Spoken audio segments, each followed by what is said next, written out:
Hello everyone, नमस्कार. स्वागत आहे तुमचं माझ्या यूट्यूब चॅनलमध्ये. तर आज तारीख आहे 1 ऑगस्ट. काल म्हणजेच 31 जुलै रोजी तुम्हा सर्वांचं रजिस्ट्रेशन आणि व्हेरिफिकेशन कंप्लीट झालंच असेल. तर आता यापुढे कशी प्रोसेस असणार आहे हे डिटेल मी आज तुम्हाला या व्हिडिओमध्ये सांगणार आहे.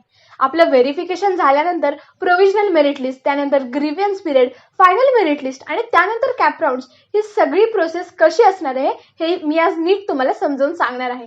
त्याचसोबत जर तुम्ही माझ्या चॅनलवरती नवीन असाल किंवा अजूनही चॅनलला सबस्क्राईब केलं नसेल तर आता सबस्क्राईब करा. तर चला व्हिडिओला सुरू करूया.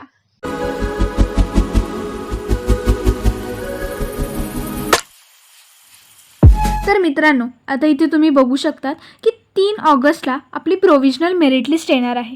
त्यानंतर 4 ते 6 ऑगस्ट हे ग्रीव्हन्स पिरियड दिलेलं आहे. म्हणजेच काय, तर जेव्हा आपली प्रोव्हिजनल मेरिट लिस्ट येते तेव्हा ना खूप जणांचे पर्सेंटाईल सेम असतात. तर आता जेव्हा सेम पर्सेंटाईल होतात तेव्हा पुढचा जो क्रायटेरिया असतो तो असा असतो की आधी आपले मॅथ्सचे पर्सेंटाईल चेक केले जातात आणि त्यानंतर फिजिक्सचे केले जातात. सो त्यानुसार आपली जी रँक आहे ती डिसाईड होते आणि त्याहूनही नंतर आपले HSCचे जे पर्सेंटेज आहे ते सुद्धा चेक केले जातात.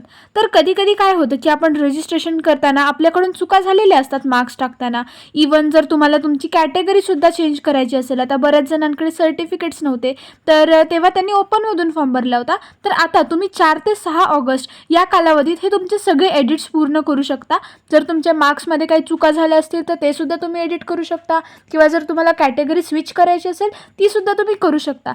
त्यामुळे काय की आत्ता सध्या आपण रिलॅक्स आहोत कारण आपलं छानपैकी रजिस्ट्रेशन आणि व्हेरिफिकेशन झालं आहे. पण आत्ता तुम्हाला काय करायचं आहे, सगळ्यात आधी तुमचा फॉर्म तुम्ही एकदा चेक करा. काही चुका झाल्या असतील तर त्या लिहून ठेवा साईडला, किंवा जर तुम्हाला तुमची कॅटेगरी स्विच करायची असेल तर त्याचे सगळे डॉक्युमेंट्स रेडी करा, जेणेकरून 4 ते 6 ऑगस्टमध्ये तुम्ही योग्य प्रमाणे तुमचा फॉर्म एडिट करू शकाल. आणि त्यानंतर 8 ऑगस्ट आपल्याला येणार आहे फायनल मेरिट लिस्ट.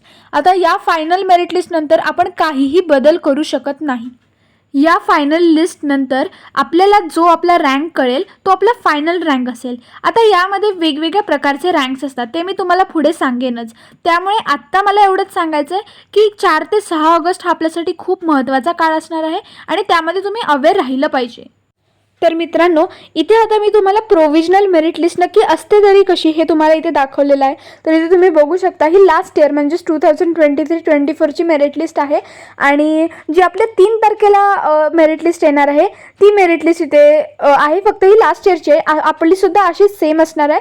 आता तुम्ही ते बघा की 5000 जवळजवळ पानांची PDF आहे. त्यामुळे तुम्ही विचार करू शकता किती मुलं या रजिस्ट्रेशन प्रोसेसमध्ये पार्टिसिपेट करतात. आता ह्या मेरिट लिस्टमध्ये ना तुमची रँक कशा प्रकारे डिसाईड केली जाते मी तुम्हाला सांगते. तर आधी इथे तुम्ही बघा 100% जवळजवळ 5-6 मुलं आहेत.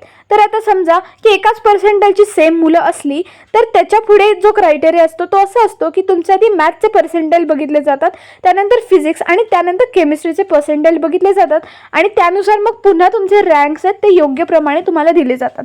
आता त्यानंतर मग पुढचा क्रायटेरिया त्यांनी काय दिला आहे की ते HSCचे तुमचे PCA म्हणजेच ग्रुपचे ओव्हरऑल पर्सेंटेज बघितले जातात आणि त्यानंतर मॅथ्सचे पर्सेंटेज, फिजिक्सचे पर्सेंटेज आणि त्यानंतर मग SSC म्हणजे 10वीचे आपले पर्सेंटेज बघितले जातात.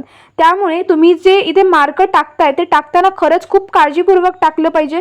कारण हे बघा इथे 99% जवळजवळ 2500 मुलं असतात. त्यामुळे जर कोणा मुलांचे पर्सेंटेज सेम आले तर त्याच्या पुढचा क्रायटेरिया ते असा फॉलो करतात की मग HSC बोर्डचे मार्क्स बघितले जातात. त्यामुळे तुम्ही फॉर्ममध्ये जे काही इन्फॉर्मेशन भरत असाल ती सगळी ऑथेंटिक असलीच पाहिजे.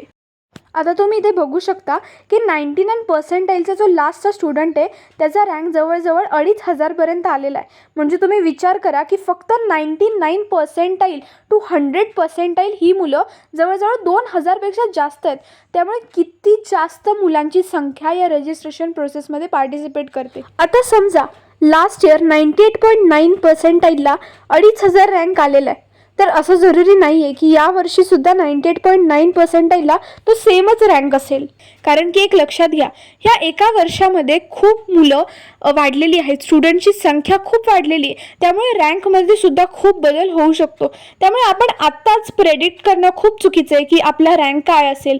जर आपण गेल्या वर्षीची मेरिट लिस्ट बघितली तर जवळजवळ 98.2% 4,500 रँक गेलेला आहे. त्यामुळे यावर्षी तो पुढे जाऊ सुद्धा शकतो, 5,000 किंवा 6,000 सुद्धा जाऊ शकतो. त्यामुळे आपण आत्ताच प्रेडिक्ट करायला नको की आपला रँक काय येणार आहे.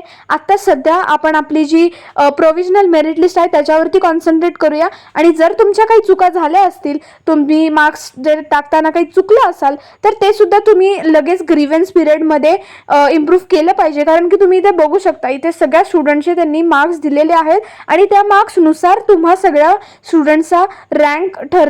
त्यामुळे आपण मार्क्स ऑथेंटिक टाकले ना की मग नंतर आपल्याला काही टेन्शन नाही की आपल्या रँकमध्ये काही चूक होती का नाही. तर आता आपण येऊया आपल्या पुढच्या पॉईंटवरती, म्हणजेच प्रोव्हिजनल मेरिट लिस्ट आणि फायनल मेरिट लिस्टमध्ये नक्की फरक काय.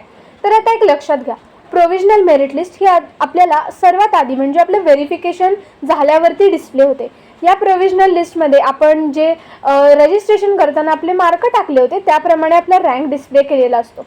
आता समजा जर आधीच फायनल लिस्ट CET सेलने डिस्प्ले केली आणि जर त्याच्यामध्ये मुलांच्या चुका झाल्या असतील की त्यांनी मार्क्स टाकताना त्यांचं काही चुकलं असेल, नाव चुकलं असेल किंवा कॅटेगरी चुकली असेल आणि जर directly final merit list display केली तर मुलांसाठी ते खूप अवघड परिस्थिती तयार होईल. तर त्याच्याऐवजी CET सेल आधी प्रोव्हिजनल मेरिट लिस्ट तयार करते. त्यामध्ये तुम्हाला तुम्ही टाकलेले मार्क्स दिसतात, तुमचे नाव, तुमची कॅटेगरी सगळी दिसते. पण जर तुम्हाला असं वाटत असेल की तुमचं काही चुकलेलं आहे, तुमचं नाव चुकलं आहे, कॅटेगरी तुम्हाला चेंज करायची किंवा तुमचे मार्क्स चुकलेले आहेत, तर तुम्हाला ग्रीव्हन्स पिरियड दिला जातो जो प्रोव्हिजनल मेरिट लिस्ट नंतर दिलेला असतो. त्यामध्ये तुम्हाला हवे ते तुम्ही इम्प्रूव्हमेंट्स करू शकता. आता हे सगळे इम्प्रूव्हमेंट झाले की मग एक फायनल मेरिट लिस्ट डिस्प्ले होते जी आपली 8 ऑगस्ट रोजी येणार आहे.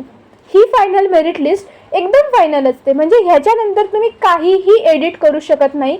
ह्या फायनल मेरिट लिस्टमध्ये जी काही तुमची इन्फॉर्मेशन असेल ती कायमस्वरूपी राहते. ह्यानंतर तुम्ही काहीही एडिट करू शकत नाही, काहीही मार्क्स चुकलेले असतील तरी तुम्ही त्याच्यामध्ये बदल करू शकत नाही. त्यामुळे प्रोव्हिजनल मेरिट लिस्ट भेटली की तुम्ही नीट तुमची सगळी इन्फॉर्मेशन आहे ती चेक करा.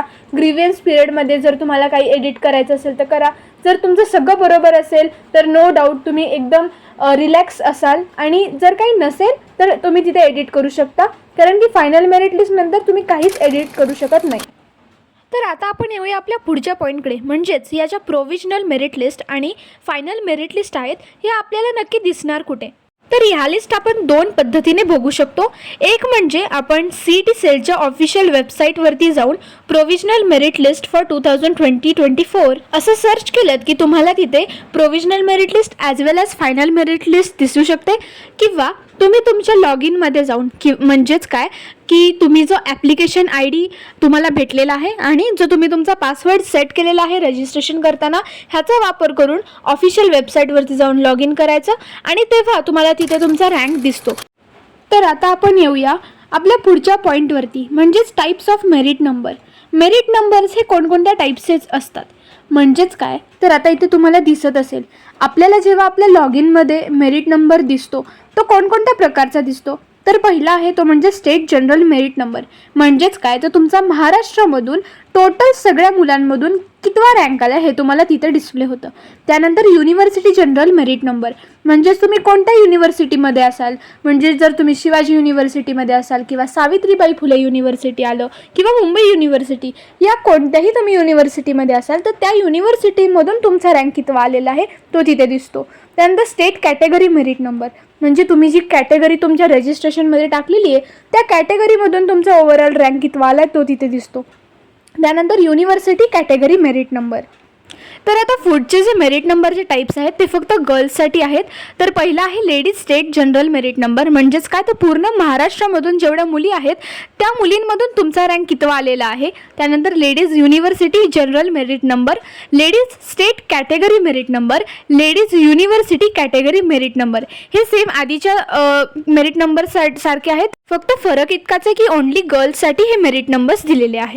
तर आता आपण पुढे वळूयात. ते म्हणजे आता हे मेरिट नंबर्स जवळजवळ सगळ्यांकडेच असतात, कारण की जर तुमचं उत्पन्न 8 लाखाच्या पेक्षा कमी असेल वार्षिक उत्पन्न, तर तुम्ही TFWS सिलेक्ट केलंच असेल तर हे TFWSचा सुद्धा एक मेरिट नंबर असतो. आणि त्यानंतर ऑल इंडिया मेरिट नंबर, म्हणजे जर तुम्ही JEE दिली असेल तर त्या सगळ्या मुलांमधून, म्हणजे ऑल ओव्हर इंडियामधल्या जेवढ्या मुलांनी रजिस्ट्रेशन केलेलं आहे त्या सगळ्या मुलांमधून तुमचा मेरिट नंबर इथे डिस्प्ले केलेला असतो. तर मित्रांनो, होप सो तुम्हाला मेरिट लिस्टबद्दलचे सगळे डाऊट्स क्लिअर झाले असतील. आणि जर तुम्हाला अजून काही डाऊट्स असतील तर तुम्ही मला कमेंट्समध्ये विचारा. आणि व्हिडिओला लाईक करायला विसरू नका. तुमच्या जास्तीत जास्त फ्रेंड्ससोबत हा व्हिडिओ शेअर करा आणि चॅनलला सबस्क्राईब करा. धन्यवाद.